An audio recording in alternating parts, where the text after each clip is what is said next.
कभी तकरीर करते हुए कहते हो कि मैं मानता नहीं अवैसी को कोई मुसलमानों का लीडर है कि नहीं है। कौन नहीं मानता है? अल्लाहु अकबर। आज कुछ लोगों को गलतफहमी मुसलमानों के जो बेईमान लीडर हैं, चाहे वो कठमुल्ला क्यों ना हो उनमें शामिल, चाहे बेईमान मौलवी उनमें क्यों ना शामिल हो, इनको गलतफहमी हो गई है। इन बेईमानों को मैं कहना चाहता हूं, सरकार परस्त मौलवी भी कान खोल के सुनो।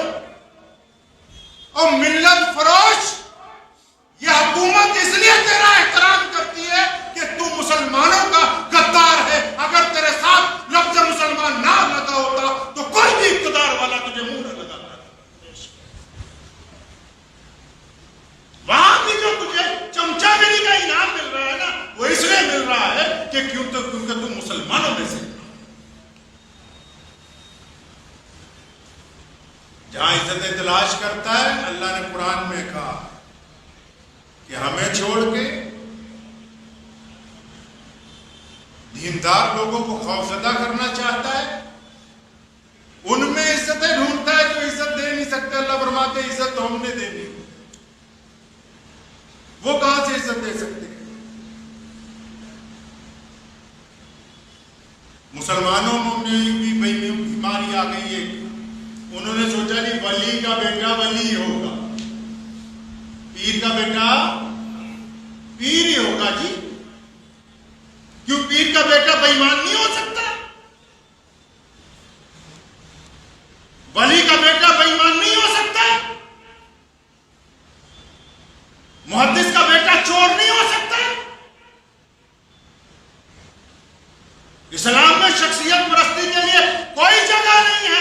जब सैयदना नूह अलैहिस्सलाम का बेटा अल्लाह का मुनकिर होने के बावजूद अल्लाह तबारक व तआला को नहीं मानता और बाप नबी है, पूरी कायनात बर्बाद हो गई। अल्लाह ने नूह अलैहिस्सलाम को बचा लिया, लेकिन बेटा मुनकिर है तो अल्लाह की तरफ से बचाने का हुक्म नहीं आया। जब एक नबी का बेटा मुनकिर हो सकता है तो यह क्या बात है कि कल के जो वली थे, कल के जो कुतुब थे, कल के जो शेर थे, आज उनकी औलादें बदतरीन इंसानों में से गीदड़ों की तरह जिंदगी गुजार रही।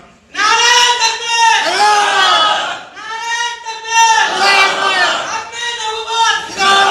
अपने नबूवत! नारे तकबीर! और फिर ये गीदड़ समझता है कि मैंने मुसलमानों को खरीद लिया है,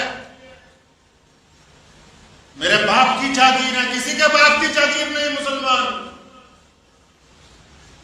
इस्लाम की तारीफ उठाओ, इंसान गुलाम था, रसूल करीम ने इंसान को आजादी दी। किसी के बाप की जागीर नहीं है ये दीन कि जिसका जो दिल चाहे, जब दिल चाहे, जैसे दिल चाहे कि हम वैसे मुसलमानों की सौदेबाजी करेंगे। ऐसे सौदेबाजों को मुसलमान कभी तस्लीम नहीं करते। कभी तकरीर करते हुए कहते हो कि मैं मानता नहीं अवैसी को कोई मुसलमानों का लीडर है कि नहीं है। कौन नहीं मानता है? जिसका खुद कोई वजूद नहीं, वो औरंगजेब रहमतुल्लाह अलैह पर उंगली उठाता है जिसका खुद कोई वजूद ना हो।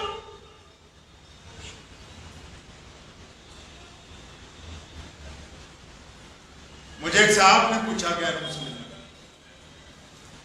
आप भी सुन लीजिए बात। कहने लगा उस्मान भाई, आप हिंदुस्तान में मुसलमानों का लीडर किसको मानते हैं? मैंने कहा ऐसा है, राह चलते हुए किसी गैर मुस्लिम को रोको, उससे पूछो कि आपको पता है कि इस देश में मुसलमानों का लीडर कौन है? मैं कहा वो जो कहते वो हमारा लीडर। हम खुद कहते रहे जी हम हैं जी, वो कहते रहे जी हम हैं जी, फला कहते रहे हमें ना। हमारे पड़ोसी जिसको जानते हैं, जिसको आम मुल्क की आवाम जानती हो, रोक लिया एक साइकिल वाले को, मैं भाई बताना जरा, तुम जानते हो किसी मुसलमान लीडर को जो मुसलमानों की देश में क़यादत करता हो? कहता जी हाँ जानते हैं, उसका नाम अवैसी हैदराबाद में रहता है। लीडर वो होता है जिसको सारी दुनिया जानती हो, लीडर वो नहीं होता बनता जो हाथों को मुसाफे करके 5-5 रुपए की मुट्ठियां बना के जेब में डालता। मजावरों में और लीडरान में, कौम के कायद में बहुत जमीन आसमान का फर्क होता है। एक साहब का मुझे फोन आया कि आप बार बार बेईमान मौलवियों के खिलाफ मत बोला करो। मैं कहा अच्छा, क्या आप उनसे बैठ के क्यों नहीं बात करते? मैं कहा बात करते हैं मुसलमानों से। कौम को यह ना बताया जाए कि कौन तुम्हारा हमदर्द है, कौन दुश्मन है। हम भेड़ बकरी हैं कि जो मर्जी आए हमें ज़िबा करके आगे चला जाए। फर्जंदान इस्लाम जो हिंदुस्तान में रहते हैं, इनका एक वजूद है। अल्लाह तबारक व तआला ने इनको इज्जतों से नवाजा है। ये 2-4 जो आजकल खड़े हो गए उठ के, जिनके बाप दादाओं ने मुल्क की आजादी के लिए कुर्बानियां दी, अब जिनके अंदर लालच पैदा हो गई है। हुकूमत जो होती है एक खूबसूरत शहर होती है। आप कभी इस बात को समझे इत्मीनान से? जब अंग्रेज इस देश पर काबिज हुआ तो कई बड़े बड़े सरकार परस्त मौलवी उस टाइम भी ऐसे ही थे जो मुसलमानों को कहते थे कि अंग्रेज की सरकार अच्छी है। ऐसे भी थे जिन्होंने अंग्रेज की नौकरियां की हैं, अंग्रेज के सरकारी मुफ्ती बने, अंग्रेज के सरकारी इमाम बने। उस दौर में भी ऐसे उलमा हक मौजूद थे जिन्होंने उनके भी दांत खट्टे किए अंग्रेज के चोटियों के, और अंग्रेज के दांत भी खट्टे करके बताया कि जो मोहम्मद रसूलुल्लाह का मानने वाला होगा वो किसी की चापलूसी नहीं कर सकता। इनका क्या करोगे मुसलमानों का, जो कहते नहीं जी जो हमारा पीर है ये बदमाशी भी करेगा तो हम आंख बंद क्या करेंगे? ना जी तू तो हमारा पीर है। इतना ही प्यारा है पीर को, सामान उठाओ, बोरिया बिस्तरा गोल करो, रवाना हो जाओ यहां से। और अगर अल्लाह और उसके रसूल की बात प्यारी है तो फिर मैदान बदर में डटना होगा।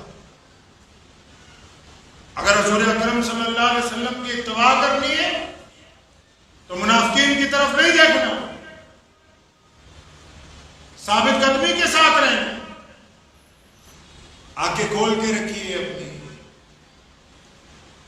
इन आंखों में कम से कम इतनी सिफ्त तो पैदा कीजिए कि इनको पता लगे कि बेईमान कौन है, ईमानदार कौन है। इस्लाम ने यह रवाज नहीं डाला कि खलीफा के बाद उसका बेटा खलीफा बनेगा, जो आपने डाल रखा है खासकर यूपी के मुसलमानों ने। खलीफा के बाद अगर बेटा खलीफा बनता तो सैयदना अब्दुर्रहमान इब्ने अबू बकर सिद्दीक मुसलमानों के दूसरे खलीफा होते। खलीफा के बाद खलीफा बनना होता तो सैयदना उमर फारूक के बेटे जो सहाबी हैं और बजाते खुद जंगों में शामिल रहे हैं वो खलीफा बन सकते थे। लेकिन इस्लाम ने शख्सियत परस्ती की इजाजत नहीं दी है। इस्लाम ने यहां तक फराखदिली दिखाई। एक दफा कपड़ा आया बैतुल माल में, सैयदना उमर फारूक ने कपड़े को तकसीम किया, सबके हिस्से में एक एक चादर आई। उमर फारूक के कपड़े फटे हुए थे 2 साल से, तो वो 2 चादरें पहन के जुमा पढ़ाने आ गए। तो एक फटा हाल मुसलमान दरमियान में खड़ा हो गया, कहने लगा उमर फारूक खुतबा बाद में देना, पहले ये बताओ सब मुसलमानों को एक एक चादर मिली है, तुम्हारे पास 2 कहां से आई? सैयदना उमर फारूक की आंखों में आंसू आ गए, अपने बेटे को बुलाया, फरमाया तू ही बता कहां से आई? बेटे ने कहा कि चचा सबको एक एक मिली थी, अब्बा को भी एक मिली, एक मुझे भी मिली, लेकिन अब्बा का क्योंकि कुर्ता ज्यादा फटा हुआ था मैंने अपने हिस्से की भी अब्बा को दे दी, इसलिए खलीफा ने 2 पहनी हुई।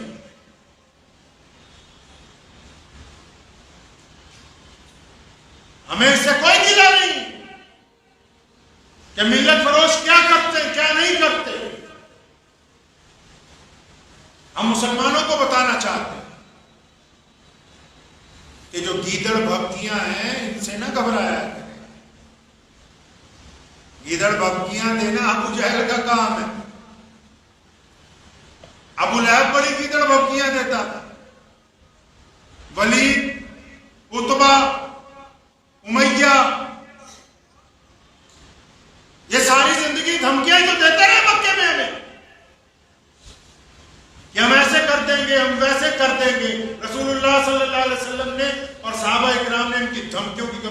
नहीं। इस्लाम इज्जत तराना मजहब है। इस्लाम किसी की मुखालफत नहीं करता। यही तो खूबी इस्लाम है कि बेइंतहा अक़वाम इस्लाम की मुखालफत करती, इस्लाम अपनी खूबियों की बात करता है। मैं कहना चाहूंगा मुअज़्ज़िज़ सरकार परस्त मुल्लाओं से कि आपकी इज्जत हुकूमत इसलिए करती कि आपके साथ लफ्ज़ मुसलमान जुड़ा हुआ है, वरना कभी आप ईमान को अलग करके देख लें, आपकी कोई हैसियत नहीं है। और फिर बंदा वो होता है जो अपनी औकात में रहे तो अच्छा है। नौज़बिल्लाह खुदा बनने की कोशिश ना करें, ना हमारी कौम को डराने की कोशिश कीजिए, ना हमारे अकाबरीन पर उंगली उठाने की कोशिश करें। आपकी कोई इतनी बड़ी हैसियत नहीं कि आप बताएंगे कि औरंगजेब रहमतुल्लाह अलैह को कितने नंबर दिए जाएं। आपकी कोई इतना बड़ा वजूद नहीं। और आपसे बहुत दबाना गुजारिश है कि जब आप निकल ही आए हैं बाहर मुसलमानों की मुखालफत में, इत्मीनान के साथ, कोई गिला नहीं है मुसलमानों को, आप भाजपा में चले जाएं, उनके प्रवक्ता बन जाएं, राज्यसभा की कुर्सी पर बैठ जाएं, और हम प्रधानमंत्री साहब से गुजारिश करेंगे कि हजरत को कम से कम गवर्नर लगा दें किसी सूबे का। मीर जाफर को भी लगाया गया था, कुछ बना दिया अब हजरत को। हमें कोई गिला नहीं मुसलमानों को, इनको किसी आला ओहदे पर बिठाएं। हम अपने मुल्क के लिए कल भी वफादार थे, उससे पहले भी, और हम तो ऐसे कट्टर मुसलमान हैं कि हमने मुल्क को तोड़ने के लिए जब पाकिस्तान बनने की बात आई, हमने अपने ही भाइयों की उस बात को तस्लीम नहीं किया। अपनी धरती पर रहना अपना ईमान समझा। जब हम मुस्लिम लीगियों से टकरा सकते हैं तो इन मिल्लत फरोश मौलवियों की कोई हैसियत नहीं है। खुशी से जाइए, अल्लाह आपको कामयाबी दे, आपको आपकी दौलत प्यारी, आपको बेहतरीन ओहदे प्यारे हो। हम मुसलमान अल्लाह और उसके रसूल सल्लल्लाहु अलैहि वसल्लम के नाम के साथ काफ़ी हैं इंशाअल्लाह। हमें इज्जतें वही अच्छी लगती हैं, कोई हमें मुसलमान समझ के बुरा कह दे, हमें उसी में फ़ख्र नज़र आता है। कोई हमें सिर्फ दीन की वजह से ठोकर मारना चाहे, हमें उसी में इज्जत नज़र आती है। ये कम अज़ कम हमारी पहचान अल्लाह और उसके रसूल सल्लल्लाहु अलैहि वसल्लम के हुक्म के मुताबिक है। दुआ कीजिए कि अल्लाह ताला जब तक हम जिंदा, अल्लाह ईमान पर कायम रखे, ईमान के ऊपर ही मौत अता फरमाए, और अल्लाह ताला कौम को तमाम मिल्लत फरोशों से अपने हिफाजत के अंदर रखे। वाखिर दावाना अल्हम्दुलिल्लाह। मुझे उम्मीद है कि आपको ये वीडियो पसंद आई होगी। अगर पसंद आई हो तो ये आप अपने दोस्तों के साथ शेयर करें और इस चैनल को सब्सक्राइब जरूर करें।